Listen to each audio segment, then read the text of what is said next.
Hi hello എല്ലാവർക്കും D V designs by വിദ്യയിലേക്ക് സ്വാഗതം. ഞാൻ വിദ്യ. അപ്പോൾ ഇന്ന് ഞാൻ കാണിക്കാൻ പോകുന്നത് നമ്മൾ ഇതിനിടയ്ക്ക് ഇട്ടിരുന്ന വീഡിയോയുടെ പാർട്ട് 2 ഇട്ടിരുന്ന ഒരു സ്ലീവിൻ്റെ വീഡിയോ, സ്ലീവ് ചെയ്യുന്നതിൻ്റെ അതിൻ്റെ ഫ്ലവേഴ്സ് എല്ലാം ഇപ്പോൾ കംപ്ലീറ്റ് ആയിട്ടുണ്ട്. ഇനി നമുക്ക് ഈ സ്കാലപ്പും കൂടെ ചെയ്തെടുക്കണം. അപ്പം അതിനായിട്ട് ആദ്യം ചെയിൻ സ്റ്റിച്ച് കൊടുത്ത് സ്കാലപ്പ് പൂർത്തിയാക്കിയതിന് ശേഷം കട്ട് ബീഡ്സ് ഉപയോഗിച്ചാണ് സ്റ്റിച്ച് ചെയ്തെടുക്കുന്നത്. ഇതുപോലെ കണ്ടോ, ഈ ലൈനിൽ കൂടെ തന്നെ നമ്മൾ സ്കാലപ്പ് ചെയ്തെടുക്കുന്നു. സ്കാലപ്പ് ചെയ്യുന്നതിന് ചെയിൻ സ്റ്റിച്ചാണ് ആദ്യം എടുക്കുന്നത്.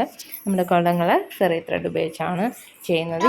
അതല്ല എങ്കിൽ ഈ ബ്ലൗസിൻ്റെ കളർ ത്രെഡ് വെച്ച് നിങ്ങൾക്ക് മെഷീൻ എംബ്രോയ്ഡറിയുടെ സിൽക്ക് ത്രെഡ് വെച്ചും ചെയ്യാവുന്നതാണ്. ഇപ്പോൾ ഞാൻ ഇവിടെ ഗോൾഡൻ കളറാണ് എടുത്തിരിക്കുന്നത്.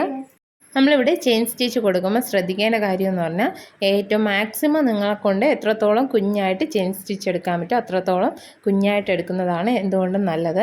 അതാകുമ്പോഴത്തേക്ക് നല്ല ഭംഗിയായിരിക്കും കാണാൻ. അപ്പോൾ ഈ കാണിക്കുന്നതെല്ലാം നന്ദൂസിൻ്റെ കൈയാണ്. അവൾ കുറച്ച് നേരം കളിച്ച് ബോറടിക്കുമ്പോൾ ഈ ക്യാമറയിൽ ഒന്നിന്ന് കാണിക്കുന്നതാണ്. വെക്കേഷൻ ആയതുകൊണ്ട് തന്നെ വീഡിയോസൊക്കെ ഇടാൻ കുറച്ച് സ്ലോ ആയിരിക്കും.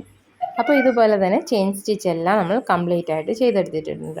ഇനി കട്ട് ബീഡ്സ് ഉപയോഗിച്ച് വീണ്ടും തൊട്ടടുത്തൂടെ നമ്മളിതുപോലെ തന്നെ സ്റ്റിച്ച് ചെയ്ത് കൊടുക്കാൻ പോവുകയാണ്. അതിനു മുമ്പ് ഒരു ടിപ്പാണ്, ഇതാ കണ്ടോ, ഈ കട്ട് ബീഡ്സാണ് ഉപയോഗിക്കുന്നത്. ഞാൻ ഇതുപോലെ എനിക്ക് കുറച്ച് കൂടുതൽ ആവശ്യമുള്ളതിനാൽ ഞാൻ ഇങ്ങനെ കവറോടെയാണ് വാങ്ങിച്ചതിന് ശേഷം ഇതുപോലെ ജസ്റ്റ് ഇങ്ങനെ ഒന്ന് കീറിയിട്ട് വെച്ചേക്കും.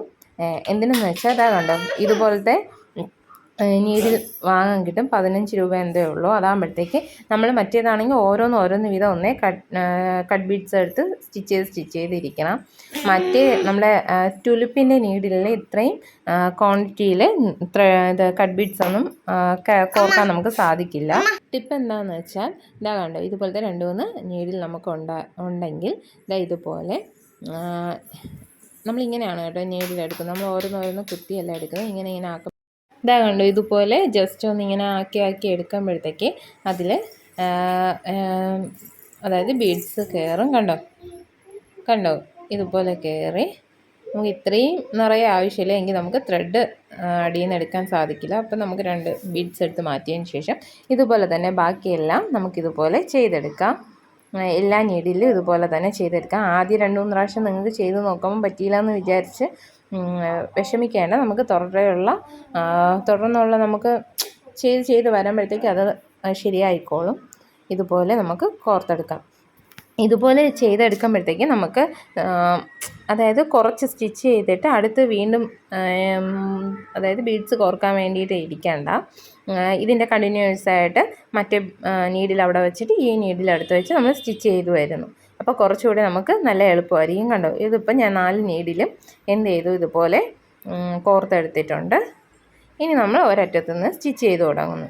ശേഷം ഈ കാണുന്നത് പോലെ തന്നെ ഒന്നുകിൽ ഓരോരോ കട്ട് ബീഡ്സ് അല്ലെങ്കിൽ 2-3 കട്ട് ബീഡ്സ് വീതമോ ഇതുപോലെ നമുക്ക് സ്റ്റിച്ച് ചെയ്തെടുക്കാവുന്നതാണ്. കണ്ടോ, ഇതുപോലെ ഇങ്ങനെ എല്ലാം ഓരോരോ ഇതായിട്ട് നമ്മൾ സ്റ്റിച്ച് ചെയ്തെടുക്കുന്നു. ഫുള്ളായിട്ടും ഇതുപോലെ സ്റ്റിച്ച് ചെയ്തെടുക്കുന്നു. കണ്ടോ, ഒന്ന് തീർന്ന് അടുത്തത് നമ്മൾ സ്റ്റിച്ച് ചെയ്തെടുക്കുകയാണ്. ഇല്ലെങ്കിൽ നമ്മൾ ഒരെണ്ണം തീർന്നതിന് ശേഷം വീണ്ടും നമുക്ക് നീഡിൽ ബീഡ്സ് കോർക്കാൻ വേണ്ടിയിട്ടിരിക്കണം. ഇതാകുമ്പോൾ 2-3-4 ഉണ്ടെങ്കിൽ നമുക്ക് അഡ്ജസ്റ്റ് ചെയ്തെടുക്കാവുന്നതേ ഉള്ളൂ. അപ്പോൾ ഇങ്ങനെയാണ് ഇത് ചെയ്തെടുക്കുന്നത് ഫുള്ളായിട്ട്.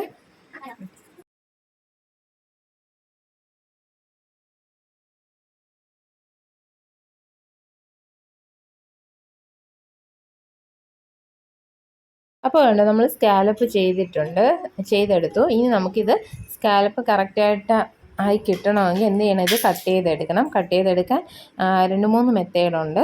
ഇതിപ്പോൾ ഞാൻ ഇവിടെ ഗം സ്പ്രെഡ് ചെയ്ത ശേഷം ഇതുപോലെ ഫെവിക്കോൾ എന്തെങ്കിലും ഇതുപോലെ ഈ കാണുന്നത് പോലെ, അതായത് നമ്മൾ ചെയിൻ സ്റ്റിച്ച് കൊടുത്തിരിക്കുന്നില്ലേ ആ അരികത്തൂടെ ഗം സ്പ്രെഡ് ചെയ്ത് കൊടുക്കുക.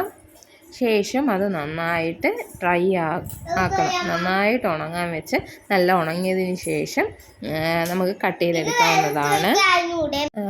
ഇതിൻ്റെ കളറൊന്നും വരില്ല, വൈറ്റ് കളറൊന്നും ഇങ്ങനെ കിടക്കില്ല. അത് ഉണങ്ങുമ്പോൾ ഇതെല്ലാം നമ്മളുടെ സാധാ അതായത് ക്ലോത്തിൻ്റെ കളർ തന്നെ ആയിക്കോളും. അപ്പോൾ ഇത് നന്നായിട്ട് ഉണങ്ങാൻ വയ്ക്കുക. ഇതിപ്പോൾ ഞാൻ ഉണക്കി എടുത്തിട്ടുണ്ട്, കണ്ടോ, നന്നായിട്ട് ഉണക്കി എടുത്തിട്ട് ഞാൻ ഇപ്പോൾ കട്ട് ചെയ്താണ് എടുക്കുന്നത്. ഈ അരികത്തോടെ നല്ല രീതിയിൽ കട്ട് ചെയ്തെടുക്കാനാണ് പോകുന്നത്. അതിനായിട്ട് അടുത്ത് ജസ്റ്റ് തൊട്ടടുത്തൊരു ചെറിയൊരു കട്ട് ചെയ്ത് ഇടണം, എങ്കിൽ മാത്രമേ നമുക്ക് അങ്ങോട്ട് കുറച്ച് കട്ട് ചെയ്ത്, കണ്ടോ, ഇതുപോലെ ചെറിയ ഇതായിട്ടൊന്ന് കട്ട് ചെയ്തെടുത്ത ശേഷം നമ്മുടെ ഇതത്തിനനുസരിച്ച് ഈ വശത്തു നിന്നോ അല്ലെങ്കിൽ ആ വശത്തു നിന്നോ എവിടെ നിന്ന് വേണമെങ്കിലും ചെയ്യാവുന്നതാണ്. കണ്ടോ, ഇതിൻ്റെ ഫൈനൽ ലുക്ക് വരുന്നത് ഇങ്ങനെയാണ്. കണ്ടോ, ഇതുപോലെ കയ്യിൽ നല്ല നീറ്റായിട്ടിരിക്കും. കണ്ടോ, ഇതുപോലെയാണ് വരുന്നത്. ഇങ്ങനെ ഇരിക്കും. ഇതിൻ്റെ ലാസ്റ്റ് ബ്ലൗസ് സ്റ്റിച്ച് ചെയ്തതിന് ശേഷമുള്ള ഇത് ഷോർട്ടായിട്ട് ഞാൻ ഷോർട്ട്സ് വീഡിയോയിൽ ഇടുന്നതാണ്. ഇതാ കണ്ടോ, ഇതുപോലെ നമുക്ക് നല്ല നീറ്റായിട്ട് കിട്ടും. ഇപ്പോൾ ഇതൊക്കെ സാരിയിലൊക്കെ ചെയ്താൽ നല്ല ഭംഗിയായിരിക്കും. നമ്മൾ ചുരിദാറിൻ്റെ ഷോളിൽ അങ്ങനെയൊക്കെ ചെയ്താൽ നല്ല ഭംഗിയായിരിക്കും. അപ്പോൾ ഇങ്ങനെയാണ് അതിൻ്റെ ഇത് വരുന്നത്. അപ്പോൾ ഇന്നത്തെ ഈ വീഡിയോ എല്ലാവർക്കും ഇഷ്ടപ്പെട്ടെന്ന് വിചാരിക്കുന്നു. ഇഷ്ടപ്പെട്ടാൽ ലൈക്ക് ചെയ്യാനും ഷെയർ ചെയ്യാനും കമൻറ്റ് ചെയ്യാനും മറക്കരുത്. അടുത്തൊരു വീഡിയോയിൽ കാണുന്നത് വരെ ബൈ.